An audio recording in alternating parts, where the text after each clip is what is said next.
ඔබ කවදා හෝ කල්පනා කරලා තියෙනවද හරියටම දවස් 7ක් වෙන කිසිම කෑමක් නොකා වතුර විතරක් බිව්වොත් ඔබේ ශරීරයට මොනව වෙයිද කියලා? මේ නිකම්ම බඩගින්න ඉඳීමක් නෙමෙයි. මෙය අද ලෝකයේ ඉතා ජනප්‍රිය වෙමින් පවතින සෞඛ්‍යමය අත්හදා බැලීමක්. මේකෙදි ඔබේ ශරීරය තුල සිදුවන රසායනික විපර්යාසයන් ඇත්තටම විස්මිතයි.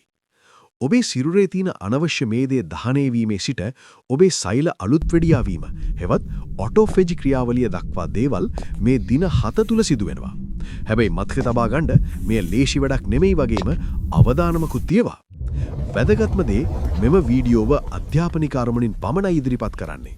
ඔබ මෙලැනි දෙයක් කිරීමට පෙර අනිවාර්යෙන්ම වෛද්‍ය උපදෙස් ලබා ගත යුතුමයි. හරි. එහෙනම් අපි බලමු පළමු දවසේ සිට 7 වන දවස දක්වා ඔබේ සිරුරේ සිදුවන මේ විස්මිත ක්‍රියාවලිය මොකක්ද කියලා.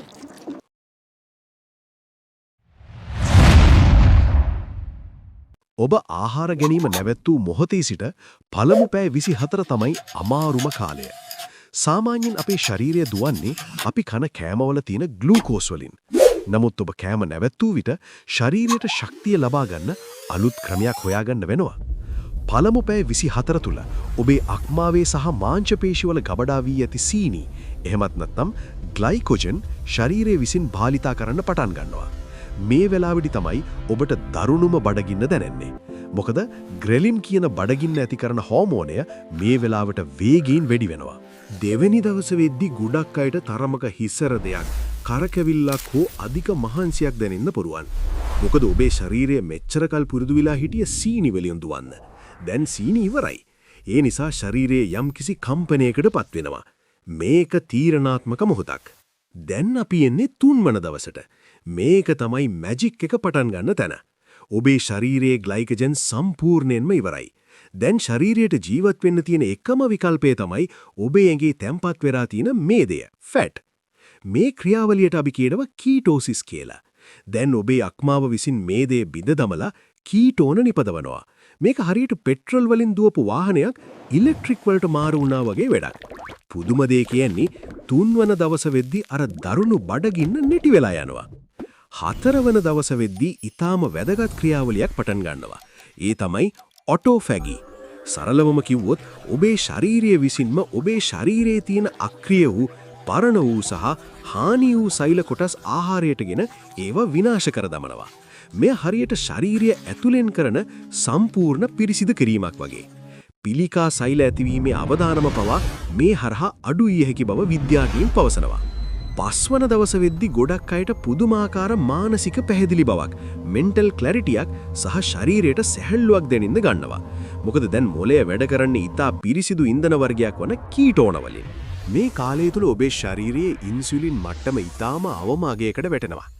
ඒ වගේම 5 වන සහ 7 වන දින අතරතුර ඔබේ ශරීරයේ වර්ධක හෝමෝන එමත් නැත්නම් හියුමන් ග්‍රෝත් හෝමෝන් මට්ටම 300ක් සිට 500ක් දක්වා ප්‍රමාණයකින් ඉහළ යන්න පුළුවන්. මේ හෝමෝනය ඔබේ මාංශ පේශි ආරක්ෂා කරගන්නත් වයසට යාමේ වේගය අඩු කරන්නත් ඍජුවම බලපානවා. දින 7ක් යනතුරු ඔබේ ප්‍රතිශක්තිකරණ පද්ධතිය සම්පූර්ණයෙන්ම අලුත් වීමකට ලක් වෙනවා. සුදු රුධිරාණු අලුතින් නිපදවන්න පටන් ගන්නවා. නමුත් මේකේ අඳුරු මැත්තකුත් තියෙනවා. දවස් 7ක් වතුර විතරක් බීම හිතන තරම් ලේසි නැහැ. ලොකුම ගැටලුව තමයි ඉලෙක්ට්‍රොලයිට් නැතිවීම. ඔබ වතුර බොනකොට සිරුරේ තියෙන ලුණු, පොටෑසියම් සහ මැග්නීසියම් මුත්‍රා සමග පිට වෙනවා. මේ නිසා හෘද ස්පන්දනය වෙනස් වීම, ක්ලාන්තය හෝ මස්පිඩු පෙරලීම වෙන්න පුළුවන්. ඒ නිසා මෙවැනි උපවාසයක් කරන අය වතුරට ලුණු ස්වල්පයක් එකතු කරගන්න කියලා වෛද්‍යවරු උපදෙස් දෙනවා. මතක තියාගන්න ඔබට ગેස්ට්‍රයිටිස්, දියවැඩියාව හෝ වෙනත් රෝග තියෙනවා නම් මේක කරන්න හිතන්නවත් එපා වෛද්‍ය උපදෙස් නැතුව.